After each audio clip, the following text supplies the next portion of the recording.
The Industrial Revolution is misnamed. It was about invention. It was a revolution in how fast inventions happen. And misnaming it matters. By misnaming it Industrial Revolution, it gives the wrong impression about what was important in this period. What was important in this period was the explosion of inventions.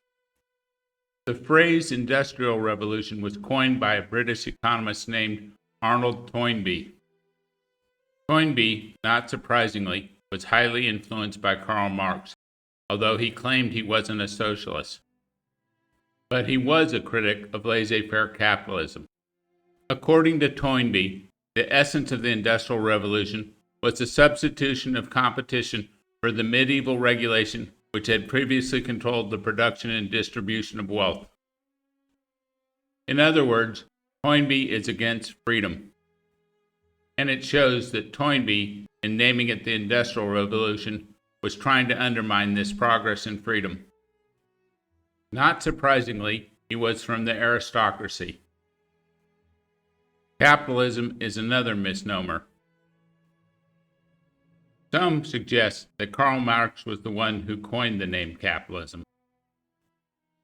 The system that Marx so despised is based on freedom, self-ownership, or self-sovereignty, where everyone is equal under the law and no one is a slave, as Marx would have it. He called it capitalism because he thought that the only thing that mattered in the economy was physical labor. His ire was not directed at capital, but in fact was directed toward reason and the human brain. As I showed in an earlier video, anyone pushing anti-reason philosophies, anti-brain rhetoric, is pushing anti-human propaganda.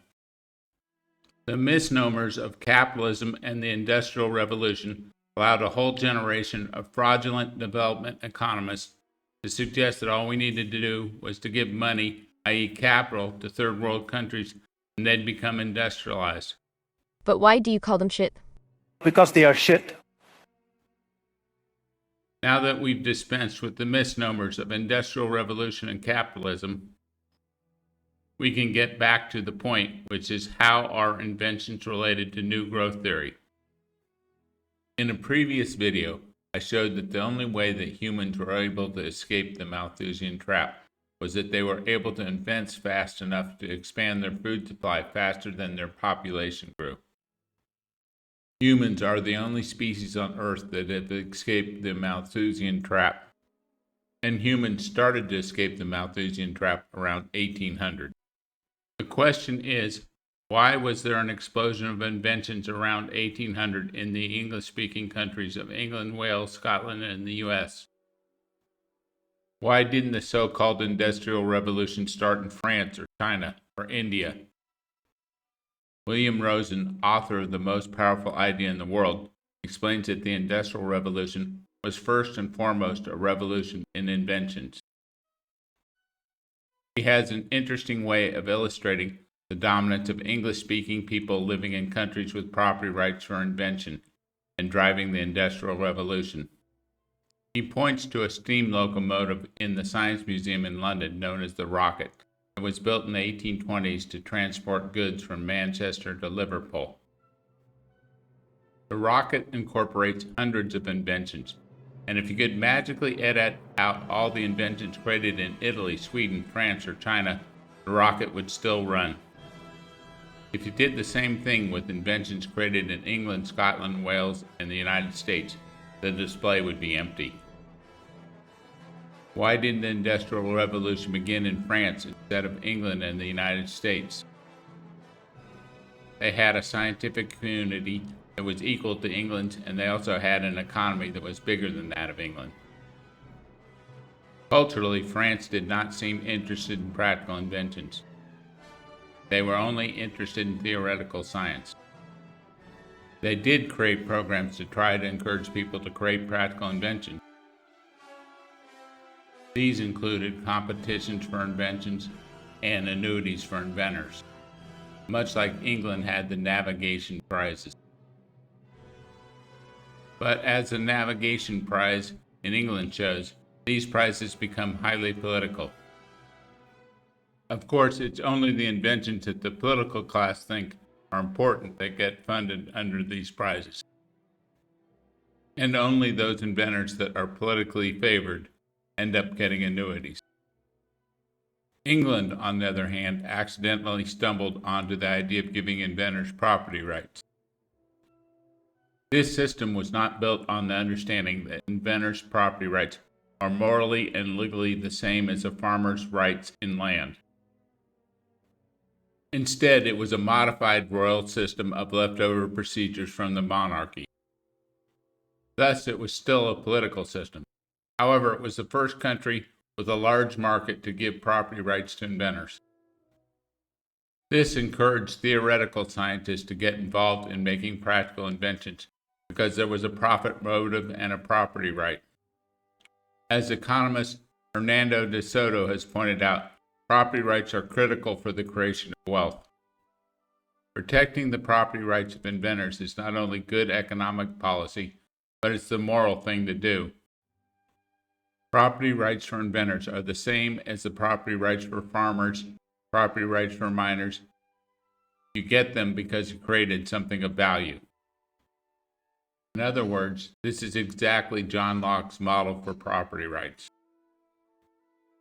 As I said, England sort of fell into the idea of having property rights for inventors. The first step was the Statute of Monopolies in 1623. However, that system did not become truly effective for inventors until around 1800. Up until then, you had to navigate the politics of the monarchy to get a patent. President Washington of the United States berated the first Congress for not passing a patent act fast enough. Unfortunately, the first Congress passed a patent act that was modeled on the one the English aristocracy had. Then in 1836, a modern, well-thought-out patent statute was passed in the United States. Before modern patent systems, the only way to profit from your invention was to keep it a trade secret, and that's what happened in the Middle Ages. People kept their inventions a trade secret. Usually they were part of a trade guild, and you learned the secrets of the trade guild by doing long apprenticeships. Trade secrets, by definition, are kept secret. One of the advantages of a patent system is that it lays open the invention. The word patent means to lay open, so that the whole public could see what the invention was, and they could build upon this knowledge.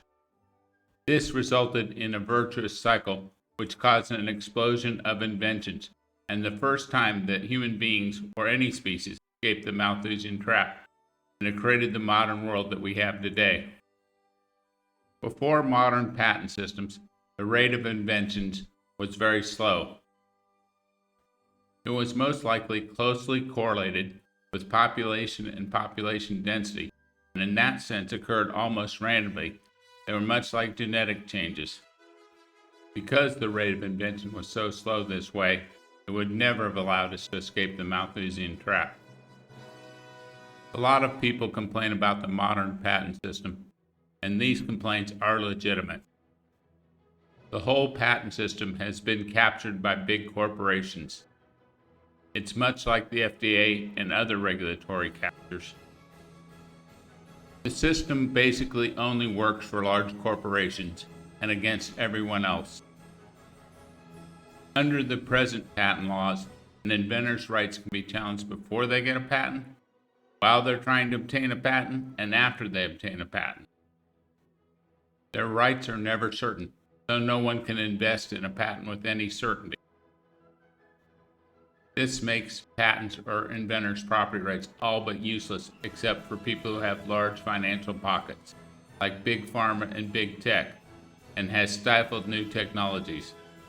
Not surprisingly, socialists are always attacking patents, complaining that they're monopolies when they're property rights, and using antitrust laws to undermine these rights. These socialists remind me of the parable about the man who created fire. They probably burned him at the stake. Property rights for inventors are the reason we escaped the Malthusian trap. Just like the farming sector would be almost non-existent if there were not property rights in land, Without proper property rights for inventions, we get a dearth of inventions, which makes us all poorer, which is fine with socialists who deal in envy, resentment, and hatred. As I said, the present patent laws are completely dysfunctional. There's been a long history of socialist and useful idiots like those judges on the Supreme Court who have destroyed the patent laws. So it's impossible to reform the present patent laws. We need to replace the present dysfunctional patent laws with patent laws based on these three fundamentals.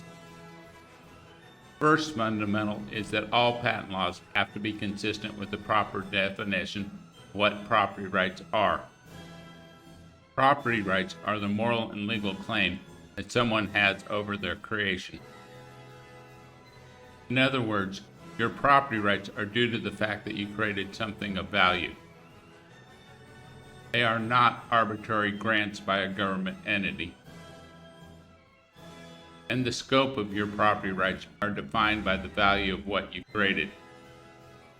If you created a farm out of fallow land, then you have property rights that will allow you to farm that land. If you discovered and created a useful mine, then you have mining rights. They're different than the rights you get from farming. And if you created furniture, then you have personal property rights in that furniture, which allows you to use the furniture. An artist gets rights associated with his painting or with his music. An inventor who creates a new invention gets rights associated with that invention and the value that he created, which essentially is the schematic for how to build that invention. Why do we give artists property rights which last longer than a lifetime? And we don't give inventors property rights that have any certainty. They don't have any length of time. They are supposed to be 20 years from the date of filing, but they can be challenged at any time, so there's no certainty at all in the property rights. In fact, there's no presumption that they're even valid. The second principle that a proper set of patent laws would follow is the correct definition of an invention. Our present patent laws have the absurdity of defining an invention in a circular manner by requiring an inventive step, or the oxymoron that something that's novel can be obvious. In order to define an invention properly, we first have to understand that all human creations fall into one of two categories: art or invention. Art is anything we create that has a subjective result, and invention is anything that has an objective result. So the proper definition of an invention is a human creation that has an objective result. The third principle that a proper set of patent laws has to follow is the conservation of matter and energy. Every invention, in fact every human creation, is a combination of existing elements. None of us are God. We can't create something from nothing. Thus, we have to stop the idiocy of saying it's just a combination of existing elements, not an invention, which I've heard people say about even the most incredible inventions, including, for instance, Bitcoin and the laser. This is socialist claptrap. So a proper set of patent laws has to be based in the same ideas as all property rights.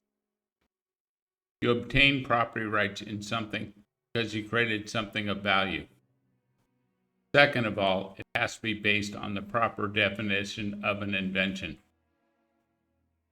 It also has to recognize that all inventions are a combination of existing elements. And if we do this, we can reignite the virtuous cycle of invention, and we can create a situation in which our per capita income starts to grow exponentially. And we can all live in 3-bedroom houses with air conditioning and drive an SUV. Raising living standards to the point where everybody's got a car and everybody's got air conditioning and everybody's got a big house, well, the planet will boil over. Long live freedom, damn it.